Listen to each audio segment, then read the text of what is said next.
This is I Pod a Spell on You, Eddie Hurst's Wonderfull Discoverie of Witches podcast.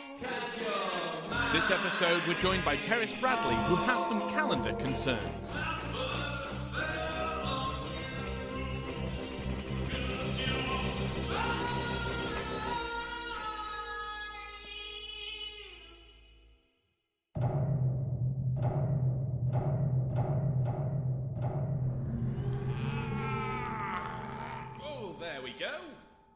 Hi everybody, sorry I've just been trapped in a haunted walk-in freezer for probably a year and a half now, I'd say, but what a treat it is to finally be back, and hello, welcome to I Pod a Spell on You with me, Eddie Hurst. This is a show where I invite guests on and I use the very cutting edge of pre-18th century magic through my collection of spellbooks and grimoires to help solve all of their problems, and maybe your problems as well. If you've got any problems, why not write in? If not, good for you. Wow, get a load of no problems Nelly over here. Oh, I can solve my problems myself because I'm an adult. Yeah. Well, here, we invite guests on and we help solve their problems in the most logical way using magic from the pre-modern period. I'm talking spellbooks, I'm talking grimoires, I'm talking superstitions that have been handed down generationally. And this week, I'm really excited to have on the non-binary autistic award-winning comedian, podcaster, producer, Cerys Bradley. I was really excited that I think this was the third attempt it took for us to record this podcast.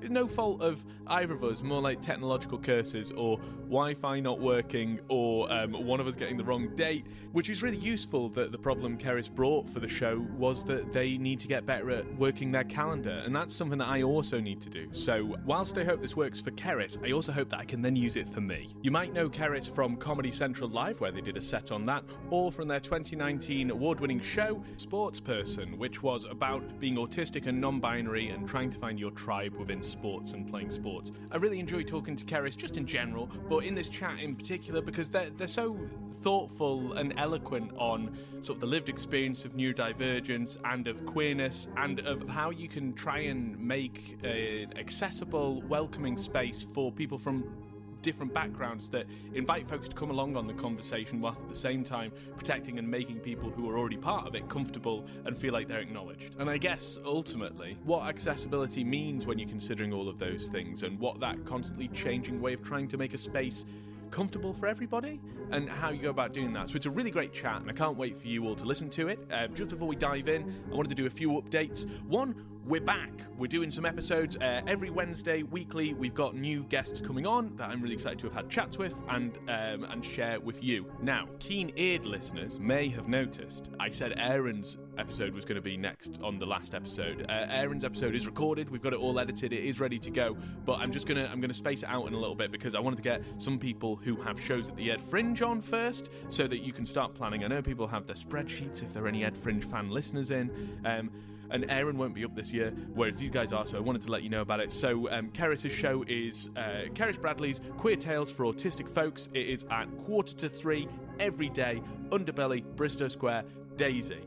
My show, Eddie Hurst's Wonderfull Discoverie of Witches in the Countie of himself, is on 25 minutes before at 2:20 Roxy downstairs. So I would see Cerys's and then mine, or mine then Cerys's. I think if you like my show and you like my vibe, you're really going to enjoy Cerys's. It's this great show that we talk about in the episode, but it's like creating a community in the room, in a sort of choose your own adventure, but in a way that is not legally close enough for that to be a problem, as I understand it. Because I think there's I think you can't use choose your own adventure as a phrase, and they don't, so that's fine. Don't worry about it.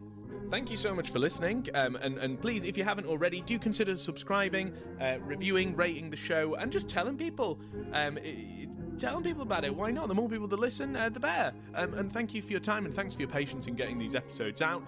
If you don't already, you can follow me at EDYHURST, more or less wherever you want. I've got a mailing list that you can sign up to there. And also, as well as going to the Fringe, I'm going on a short tour with the show towards the end of the year in the spooky season, the most appropriate season, which is going to be September, October, November, the spooky season. But there'll be lots more announcements of that and updates of my life soon. But for now, let's get into the episode of I Pod a Spell on You with Cerys Bradley.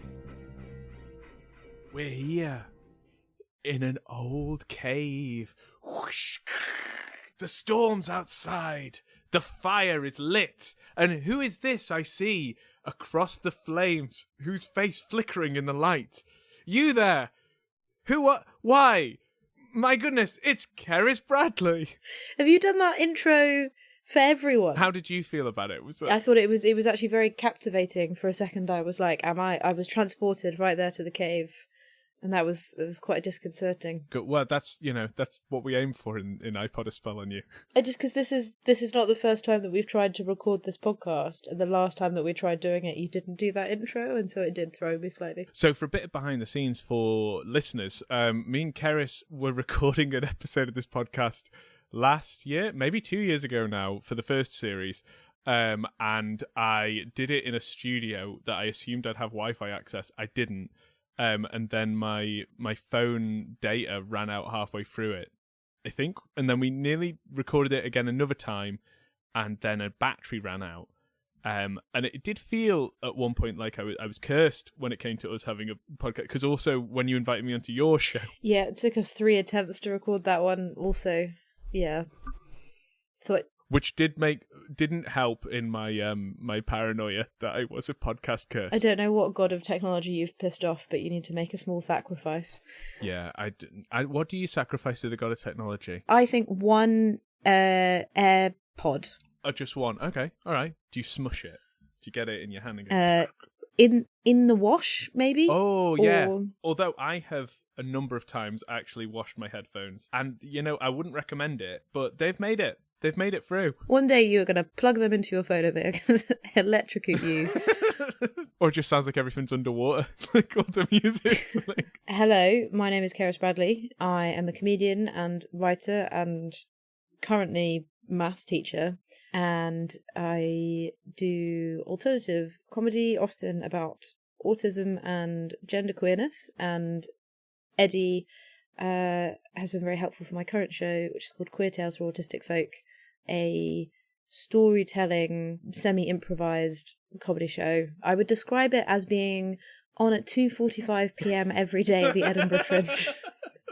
That's how I would describe it. In Underbelly, the Daisy Room, in Teviot Square. It's meant to be a collaborative storytelling show with the audience.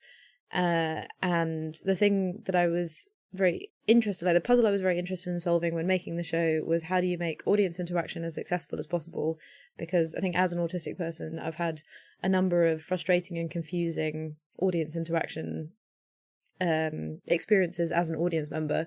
And so I like to do audience interaction in my shows because I really enjoy creating something which only exists in the moment that we're doing it for. So the idea behind the show is we get someone up out of the audience, they come and sit on stage with me, and then the first part of the show is like a classic pick your path kind of story where I'll give them a scenario and then they have to choose what are they going to do, A, B or C, and decides where we go on the story. And then there's an opportunity to kind of break from that setting in the real world into a more kind of fantasy space where the show opens up and becomes fully improvised. You've got the person on stage who gets to decide a lot of what's happening in the story, but also all of the settings and characters then get suggested up by the audience.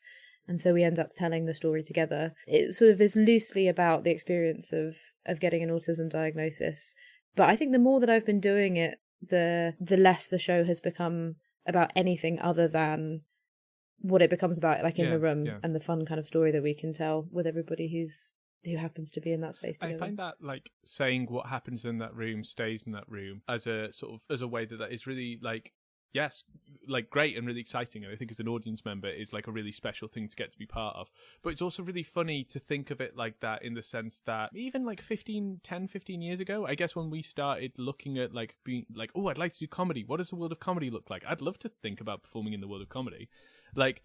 Every night, more or less, if there wasn't a camera crew in, was something where it only happened at that time, in theory. But that's so much of how we look at media and how we consume things has changed. Is that something you actively responded to, the fact that so much things now feel like they have to be clipped and social media'd and performed and honed over and over again? I remember the first time, so when I was 17, 18 and had finished A-levels and everybody was going to Magaluf, I made all of my friends get an overnight bus from Gloucestershire up to Edinburgh to spend a week, 4 of us in a room in a travel lodge like 2 miles out of town, and then go see as many shows as possible. Wow.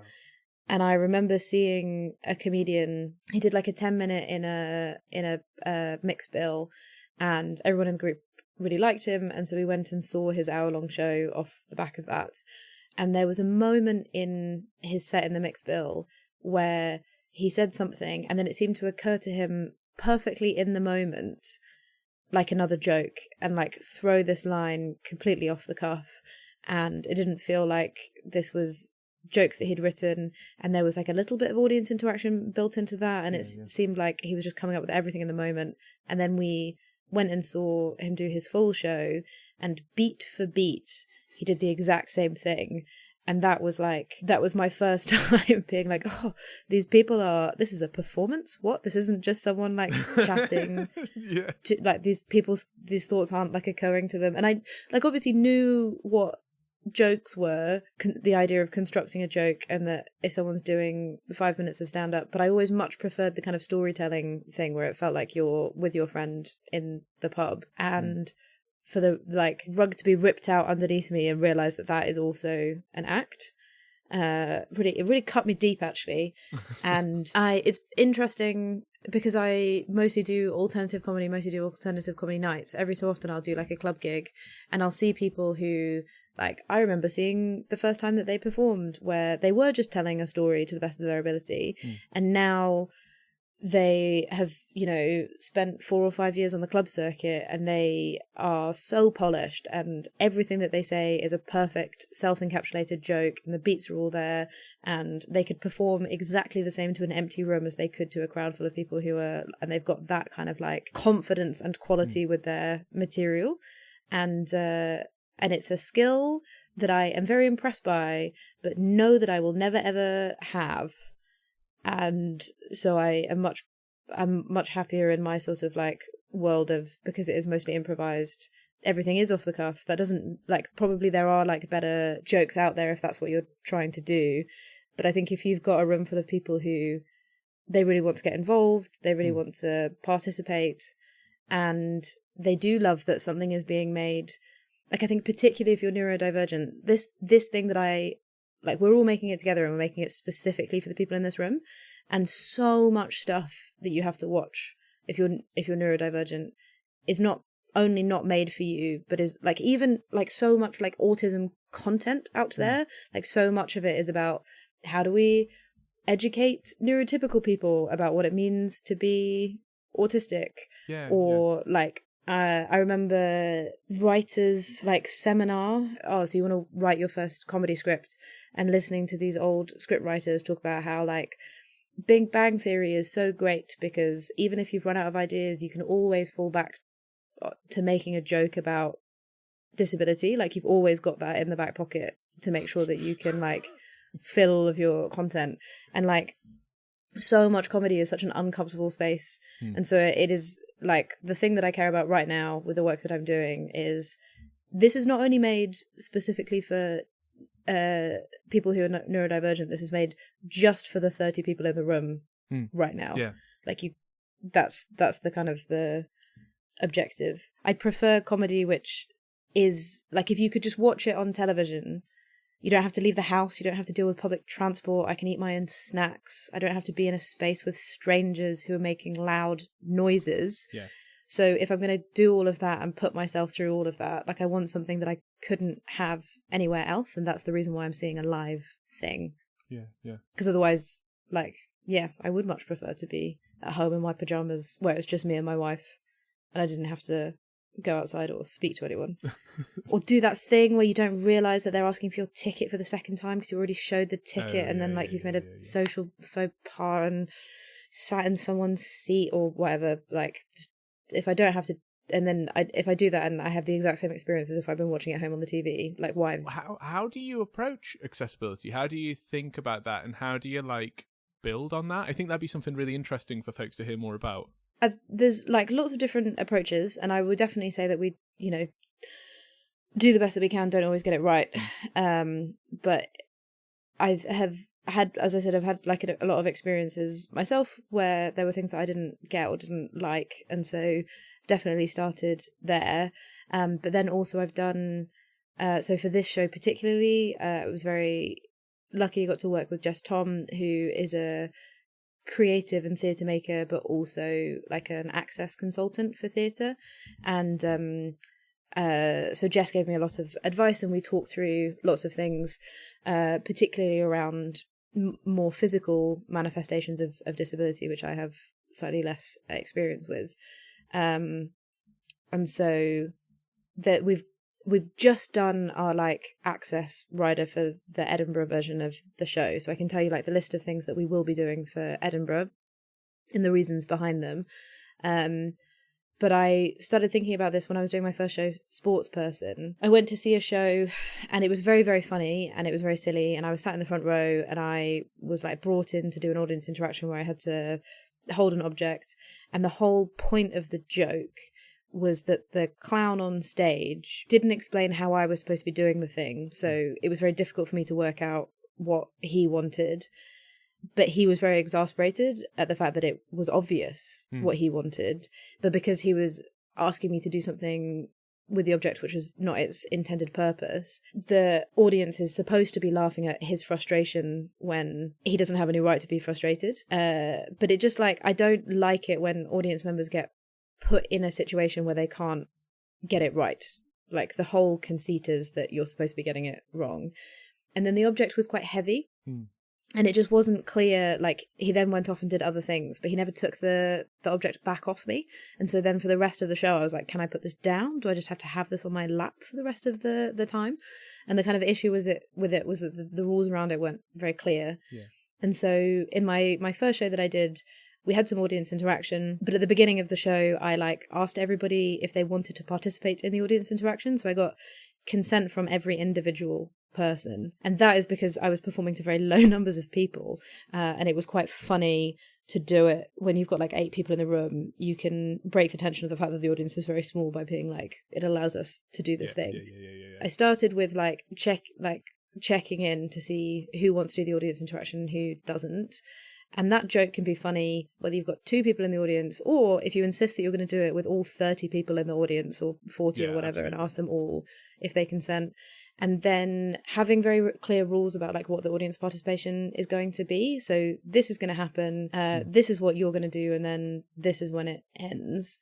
And making it very clear, like, this is done now. And sometimes that can be awkward, but you can make that kind of funny as well. So that's kind of like a fun game of like, how do we make the rules a joke in and of themselves so that they are fit for purpose and telling people what the rules are. With Queer Tales, I asked the audience a lot more. This is the most that I've ever asked of my audience when doing a show. So one of the things that Jess and I talked about was like, how do we make that something that everybody can participate in? And at the beginning, I had all of these NPCs in the world, and I had like written scripts for them to read, but that's like a big thing to give audience members, like to give them a full script and ask them to perform stuff.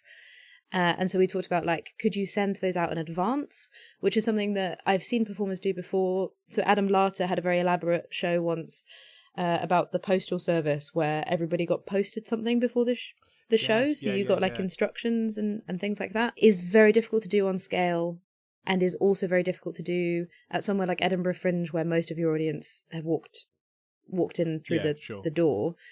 And so the alternative, like if you can't prepare people fully in advance, is you need something that doesn't require as much participation, kind of switching things around so that rather than like the NPCs having to follow scripts, like giving them, you've now, it's about like, became about options. Like you can have this script if you would like this script, or you can play the character and I will do the words, or you can fully improvise this, and it's really up to you, like what level you want to bring it. When we're at Edinburgh, we do not every other day, but 4 days a week are relaxed performances.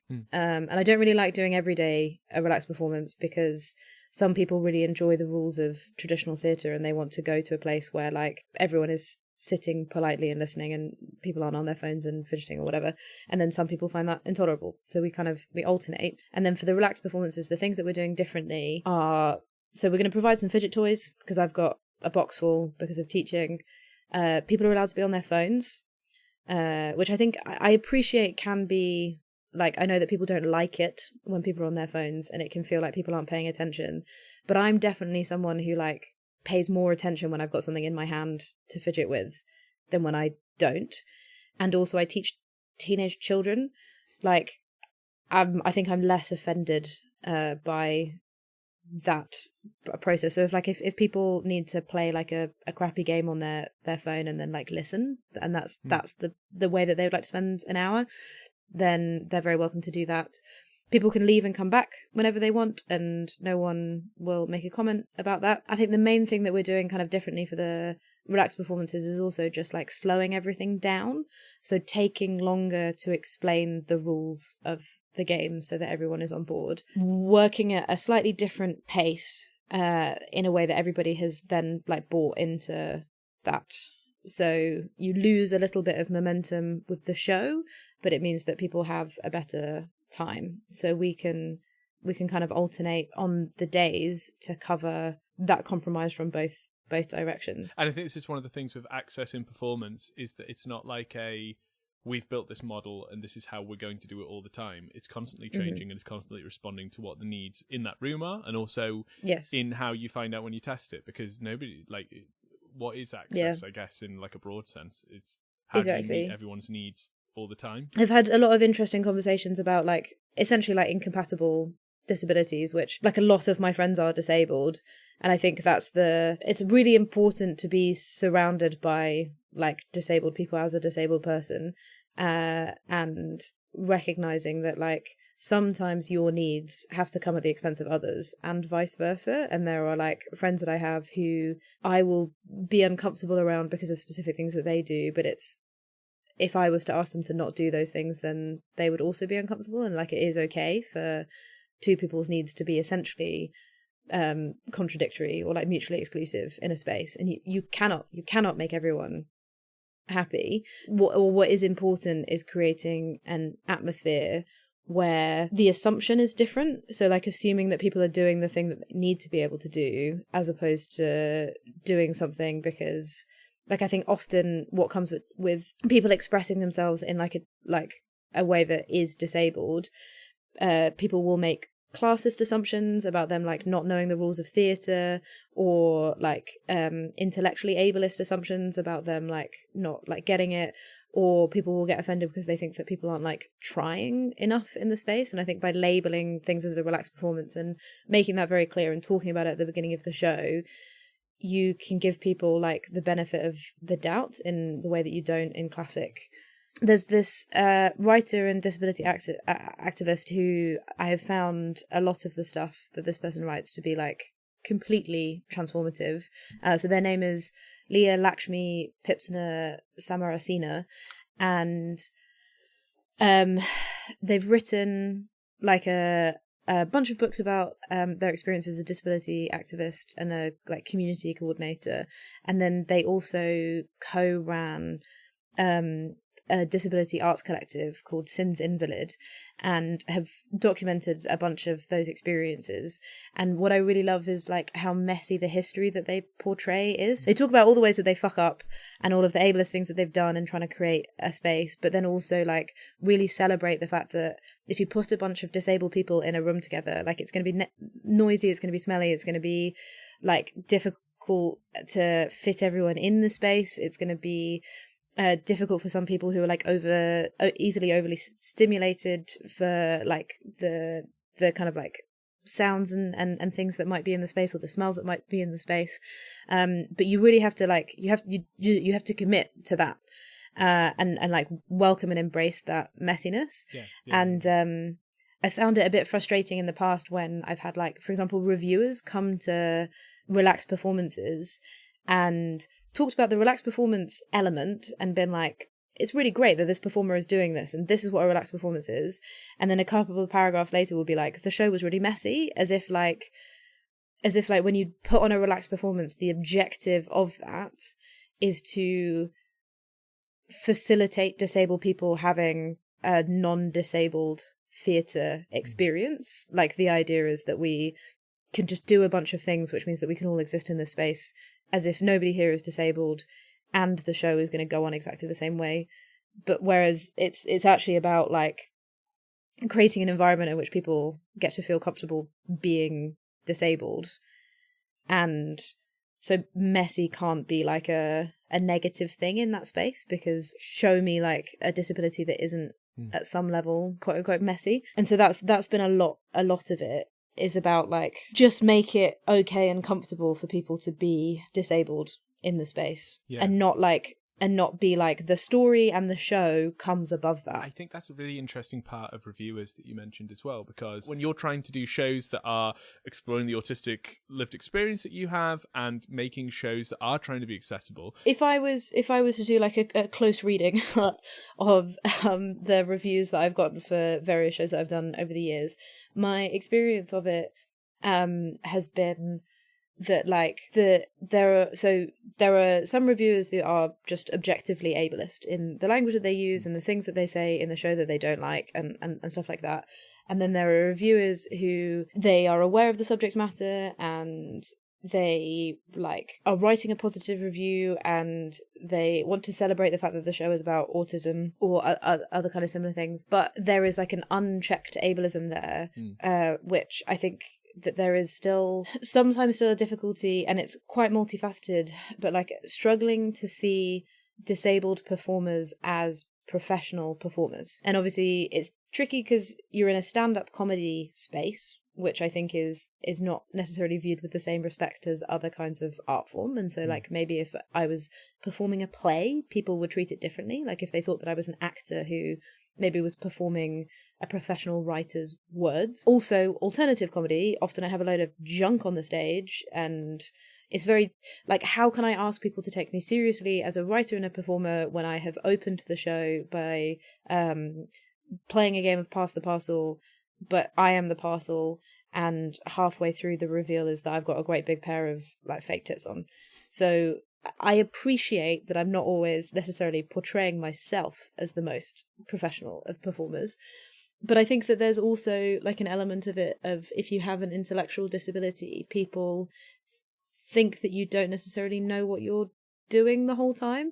And something that I have found quite lacking in reviews that I've gotten. My first Edinburgh run, I ended up in an alleyway in tears talking to my wife about how like I had all these reviews come in and they just didn't get the show.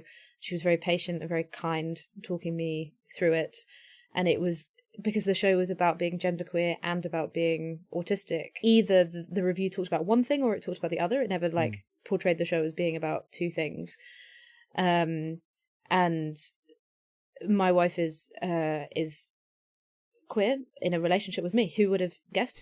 Is queer, but also has mixed race heritage and has a very specific perspective, being a woman of color. And so was like at this point sort of integrating disability into my identity. It wasn't new, but it was definitely newer than it was for her. And so like very patiently talking me through like intersectionality, just it gets missed all of the time, and that doesn't mean that you've done it badly. That means that people really struggle to see it. But like I felt very disempowered because the reviews were really patronizing, because they just didn't seem to understand that the stuff that I was doing on stage was intentional in the way that they were giving credit to lots of other kinds of performers. And so I had one bit in the show where I pretended to forget what I was talking about. And that was a device that we were using in order to do the narrative of the show, but also like so much of the show was about like turning the autistic experience into jokes. So there were bits where like my internal monologue was playing over the stage, or like there was, you know, like non-linear storytelling. Like there were lots and lots of things that where the form of the autism was saturated like into the form of the show. It wasn't just 50 minutes of jokes about being autistic. And I got this one review that was like, the show was going really well and then the performer forgot their material on stage. And I wanted to be like you are you're a reviewer. I always feel really bad when I criticize reviewers because it's such a difficult job, and like most people who are doing it at places like Edinburgh Fringe are like still working full time when they do it, and they're having to pay like they have to pay to be there, and they still have to see like 10 shows a day, and then I expect them to write a nuanced and informative review about every single show. That's too much to ask of people. But the thing that I really felt that I missed was that people weren't like seeing me as an autonomous, in control performer when I was on stage. And I think that there is an element of ableism there, where if the show hadn't been about being disabled, people might have credited me more for doing things, like performing things on purpose. Like, I'm not a very good actor. Nobody was sold with I was fully like, oh no, did I not tell you about this? Oh, I must have forgotten. Oh dear.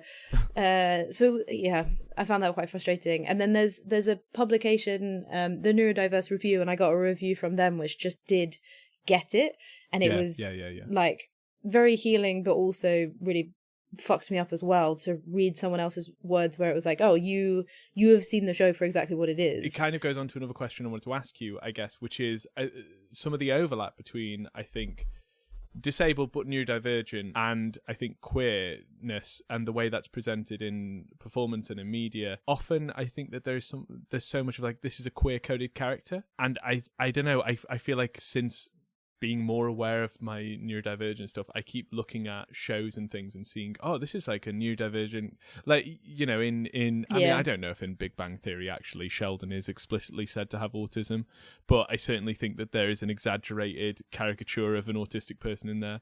And in the same way that I think stuff like Mr. Bean is probably like, and this isn't to say like, oh, cancel Bean, awful, but there is like is this person not has a very specific thing, likes a particular routine that is not that clear to anybody else what that is? You know, there's all of these things about that character. And I think a lot of comedy characters, when you dive into it, can be like ADHD coded and things.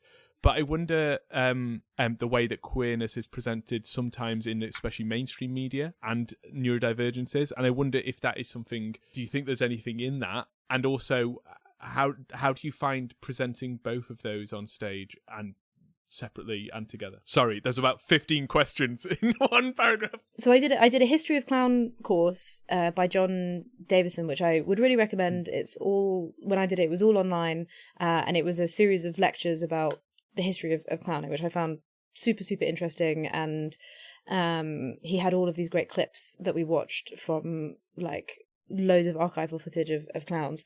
And one of the things that he talked about in that was the like different clown archetypes and where the humor is coming from. And one of the ones that we talked about was the idea of a particular kind of clown, because Mr. Bean that is clowning. That is what we're watching. And the humor comes from someone who doesn't know how the world works, like doesn't know the rules of the world, and is like getting things that are very obvious and very basic wrong, like using things in the wrong way, not following the social scripts. And so I don't think Mr. Bean has been written as an autistic character. It's not like meant to be, we start with someone who is autistic and then like heighten things for comedic effect. I think that like one of the ways that we perceive of neurodivergent and intellectual disability and similar kinds of things that fit in those overlaps of disabled categories is like not knowing the social scripts, not understanding the context of a situation, not finding intuitive the rules that everybody else just seems to understand. And so I think that in comedy it can feel like a lot of characters are portraying disability when they're not necessarily intended to do that. And it's because like the way that we define disability is rooted in the same way that we're defining like humor in that context. And then similarly, like if you think about more modern sitcom characters, like there's a great article about how everyone in Brooklyn Nine-Nine is like a different type of autism. So you've got like a character like Boyle who has like a heightened sensory experience, and then you've got like people like Gina who are autistic in that way, that like they consider themselves to be above the way that she doesn't fit in with the rules of society, so that she like has like given herself a higher status of them. And I don't think that any of those characters were written to be like different flavors of autism. Yeah. But I think that they're, because disability is about defining an otherness, and particularly when we're talking about neurodivergence, we're talking about like what is that other than a bunch of symptoms like stacked on top of each other, hiding in a trench coat, like we're pretending like that's a real thing. Yeah. Like it, but actually like the whole way that has been developed through Western medicine has been asking the question, like, how is this person weird? Like, in what way is this person weird and different? And are they weird and different in a way that is enough to be medically relevant? In comedy, when you're coming up with a sitcom character, you're like, how is this person weird? Is this person, like, can we heighten this thing so that this person is weird enough in a way that is funny? Yeah. And I think analogously, so like you see a lot of neurodivergent coded characters in comedy for that reason. Analogously, there's a huge huge problem with the way that trans people are presented in terms of in crime shows, because like a trans victim can present an interesting case for like a detective if they start off, for example, by like doing DNA evidence. You can create like a red herring there. And so even before we arrive at this particular context right now, where there is so much transphobia in the media, like if you go back 20 years and you watch shows like Ally McBeal or Bones or Silent Witness or things like this, like these kind of like legal kind of shows or medical like murder mystery shows, even before the amount of incredibly rampant transphobia that we have in modern media, there is still like a higher proportion of trans murder victims or trans murderers. And I think that a huge part of that is because it's a narrative device. Right. And so when queerness and disability is, and like the definitions and the diagnoses are like a process of othering, when we're telling stories in shows, if you want like an interesting twist, or if you want like a character who sticks out for comedic purposes, like you've got the othering happens in the same kind of way, whether that is because someone is setting out to have, like, it can be convenient for that character to be disabled, it can be convenient for that character to be queer. Similarly, like if you look at so much, and particularly like children's kind of cartoons, like if you look at Disney, so many villains are queer coded. Yeah. And I think that's not because like the people at Disney thought that all gay men are evil. I mean, I given the time period in which a lot of these things are written, I wouldn't be surprised if some people did think that, but it wasn't like a deliberate act of propaganda. It is because making a male character effeminate, making a female character masculine, allowing them to like transgress a gender boundary in that way is a really quick shorthand for telling your audience that they can't be trusted and that they are different and that there is something sinister about them. So it's not like they're not even necessarily linked in the writers' minds.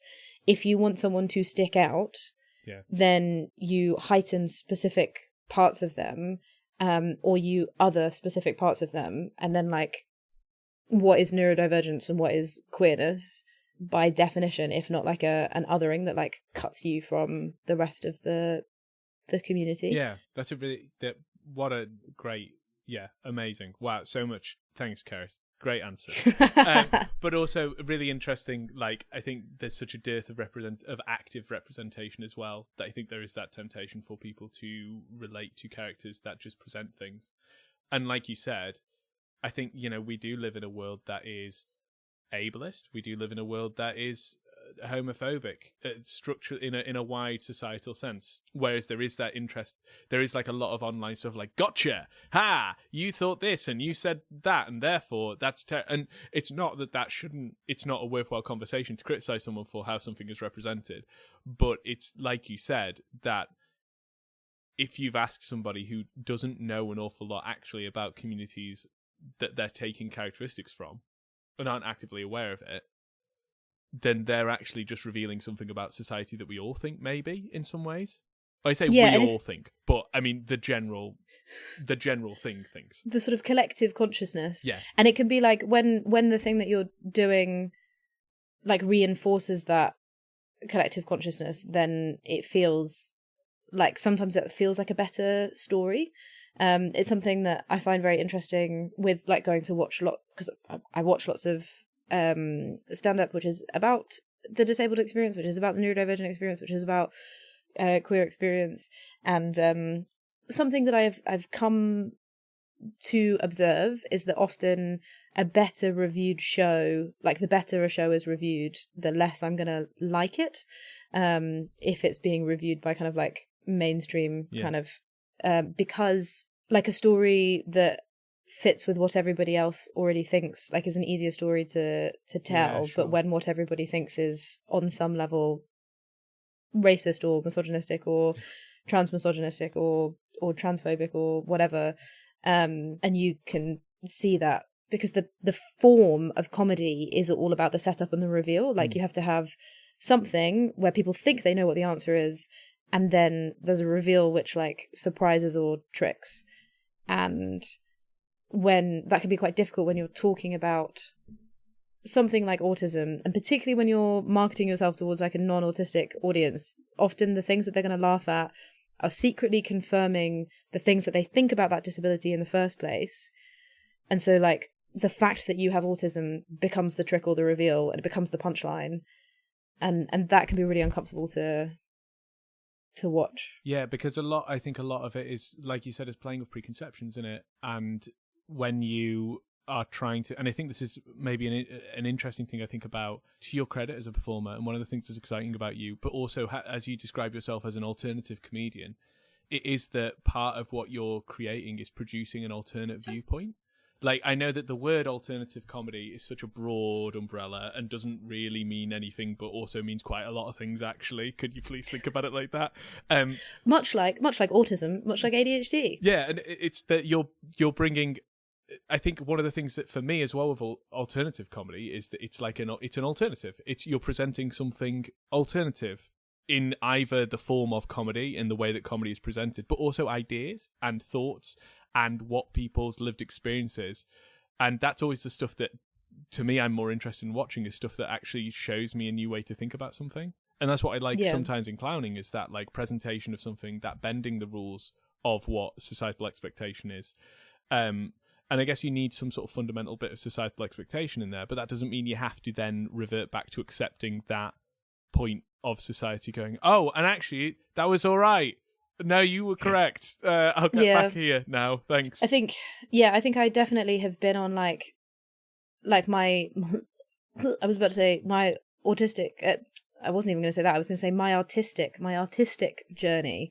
And then I just threw up a little bit in my mouth at the idea of describing going on an artistic journey. But I think I definitely like have, when you start making stuff, you see what is out there, and then you try and replicate the stuff that you like, but for your specific experience. And I definitely have tried to make shows in the past which have been like, this is going to educate people on what an autistic experience is. And then I've performed to so many neurotypical audiences where I feel like I'm just begging, like, do you, like, can you laugh with me, not at me? Yeah. And so the thing that I'm really excited about with the show that I'm doing at the moment is that, like, the marketing is all directed towards neurodivergent people. That is the majority of our audiences. We are like, and then I no longer feel like I have to do the kinds of joke formats that people like recognize and feel safe with, because I'm no longer performing to comedy audiences. I'm performing to rooms of autistic people who famously care a lot less about the rules if they don't know why the rules exist. And so we get to like do our own thing for an hour, and that can still be really fun and funny. And I'm really enjoying that as an experience for me as a performer. It's been really like healing, I think, as an experience from having much worse gigs. But thank you so much for coming on the show, Cerys. And as part of the show, obviously, now I know that I'm magic, and I'm trying to figure out what magic I do best. And I believe you have a problem that you'd like me to solve. Oh, yeah. Can you make me good at, or capable of calendars? Because the thing that I really struggle with is if a month ends like midway through a week, or like on a Friday, for example, then I feel like I have 2 weekends there. The one which is in like the end of one month, and then the other one is in the beginning of the other month. And so I keep double booking myself. I see. Two events one day. That's the issue you have there. Yeah. Or 2 events on 2 days, but you have to travel in between them. Yeah. That's the other thing that I find very difficult. I find transport time is very rudely not included by people, because it's almost as if they don't know where you live and they don't understand that you have to figure that out. But I do find it rude. I really struggle with that. I remember when I was at high school for ages, I would like be invited to a party or something, and I would leave at the time that the party was starting because I just forgot that the concept of travel exists. I swear that I didn't do this before we went into lockdowns when the pandemic started. But now, and maybe it's because things are online and stuff, but I forget about traveling in between things. And then I also like the idea that things last for a period of time after they've started. I can't handle. Yeah. So if this podcast recording begins at 4:00, in my mind, it begins and like ends at 4 o'clock, if that makes sense. Yeah. So there's more time afterwards to book something else. Yeah, exactly. Is this how you tell me that you're currently doing 2 podcasts in this recording? It's like a sitcom premise where you have to go from one microphone to another microphone. Just for like, I'll just be right back. Just pretending that you're like frozen on one screen whilst you do the other. Yeah, dates, calendars, they're tricky. And actually, this is something that we've always struggled with for centuries, for generation. From the moment that we decided that actions and events had a past tense, a present tense, and a future tense, and decided to try and organise ourselves with that, we've always struggled and always wanted to ask for help with that. So fear not, Cerys. There is a wealth of magical knowledge that I am ready to give to you. So a lot of the time, the stuff that I've seen is like weather forecasting and checking the weather, which is fair. But it's not what you're after. So what I have is, I thought rather than trying to figure out like showing you how a calendar operates and stuff like that, because 1, I'm not very good at that, and 2, we've not got that in the book. But what I do have is evil or perilous days in every month of the year. Sorry, that's the thunder outside from the cave. You committed more to the sound effects at the beginning of the podcast. Is that better? Yeah, that was good. All right. So here's one of the. So this is like a guide to days to watch out for. So I think, and this is quite a radical suggestion, Cerys, which obviously I appreciate. You might need to pick the right time over the next few weeks to really put this into place. But in each month there are some days to watch out for, some unfortunate days. And what I would suggest is that if you just, a bit like, sometimes how people have diets. Right, and their diets where you fast for like, is it like the 8-16 diet or something, where you eat for 8 hours and then you don't eat for 16 hours in a 24-hour loop? Something like that. There's the 5-2. I know that might one. Be it. Yeah, one of those. Okay. What is the 5-2 though? You can eat whatever you want for 5 days and then you don't eat anything for 2 days. Yeah, of a week. That sounds dangerously like the Brian Butterfield diet. Doesn't it? Like... I have got a couple of students who I was getting them to do research projects for the end of term, and one of them's really into the gym, and so he did a research project investigating whether or not fasting for Ramadan affects your ability to lift and your gains in the gym. And I was like, how are you going to define fasting? Because there are lots of different types of fasting, and he was doing it because he was fasting for Ramadan and wanted to measure that, and then I like listed all these diets, and like this group of teenage boys, like the idea of the 5-2 diet, like they were like, what is wrong with white people? Got quite a good run up for next week. Whosoever on any of these days begins any great business, it will never prosper nor come to its desired perfection. Now, since these days are so unfortunate, it highly concerns everyone both to know and take notice of them, which that the reader may do. I have here set them down in the following order, and then they've written down all of the months and all of the days in there. So, have you got a pen and paper for this? Or maybe this could be a way for me to show you how a calendar works. If you open up the calendar. Okay, I'm ready. I've got a Word document open. Okay, so open up for June. In June, there are but 2 days to watch out for. That is the 4th and the 7th of June. So, what I would suggest is to don't plan anything those days. Okay. I couldn't even tell you, because I have a physical diary that I have to physically write things down in order to know whether or not, like, because if I don't physically write it down, it doesn't exist. Yeah. But then the other problem that I have is that I never have that physical diary on me. Okay. So where is that diary right now? I think it's in the bottom of my rucksack. Do you have your rucksack near you? No. A powerful curse upon you, Cerys. I'm looking on my wife's calendar. Okay. Which means, so on the 4th and the 7th, we have no joint events. So I definitely have no social events. Okay, so I would say keep them clear, and then I think the rest of the week is going to sort itself out. Yeah. Okay. Okay. Yes. All right. I know that I've got an event on the 5th. And the 5th isn't either of those days. You're already storming this. So, just to give you a bit more of the canicular or dog days are ever held perilous to fall sick, to bleed, to take psychic, travel, or the like. These begin the 19th day of July and continue to the 28th of August. That's bad. That is actually bad news for both of us going to the Fringe, but there we are. That is so many days.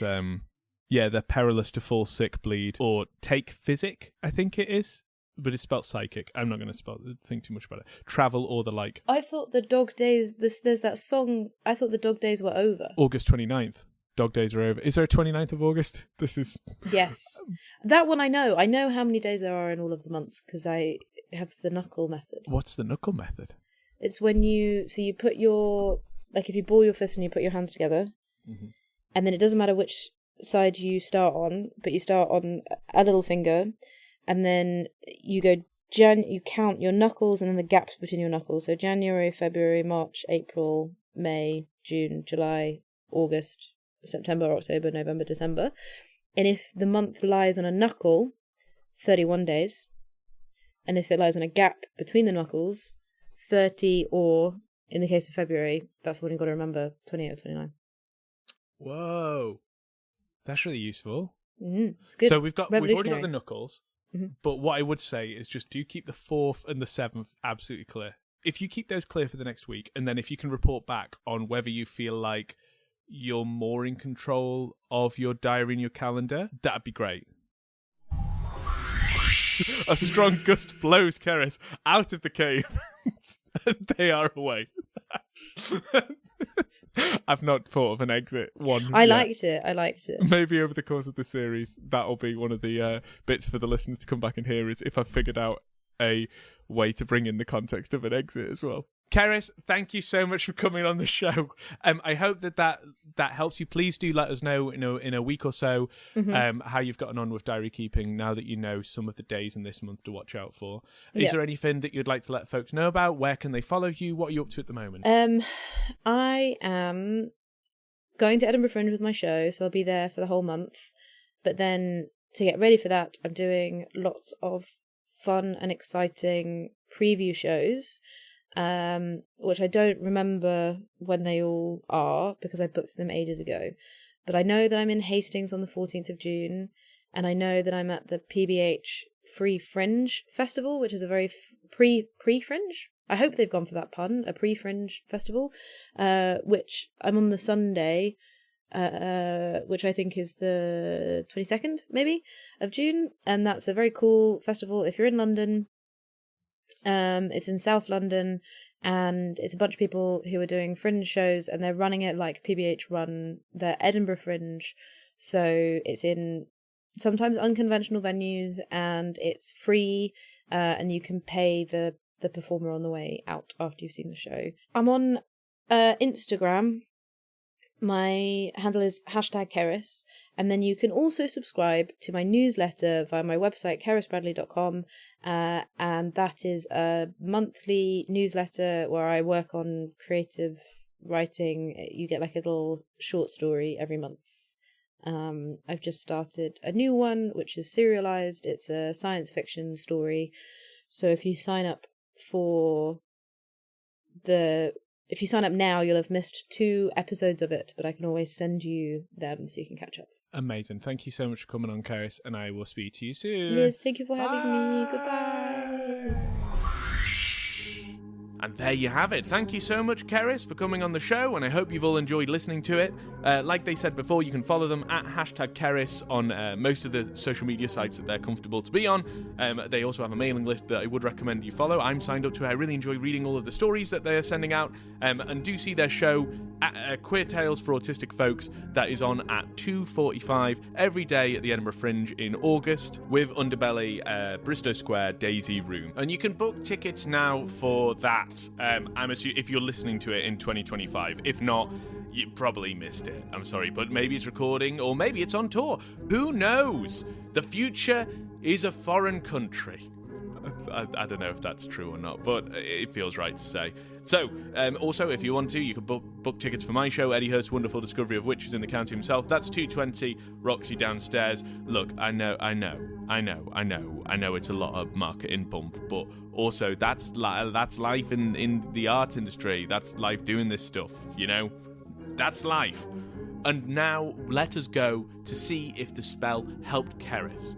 Let us see if it was the solution they needed, and finally find out if actually some of my magic rests in the ability to organise people's calendars by just blocking out bad luck days. Here we go. So I followed your advice, and I avoided scheduling on the terrible days. And as a consequence, my biggest scheduling disaster of the summer, I managed to realise that I was double booked in time to rebook one of the dates. So now I only have to travel from Dorchester to Bangor, but I've got like a whole evening and morning to do it. Whereas before I realized that I had double booked myself, I was going to have to do that trip in one day. So this is definitely better. Imagine if I had booked that on one of the bad days, the booking things, then my schedule really would be fucked. There we go! Kicking off the next season with a win!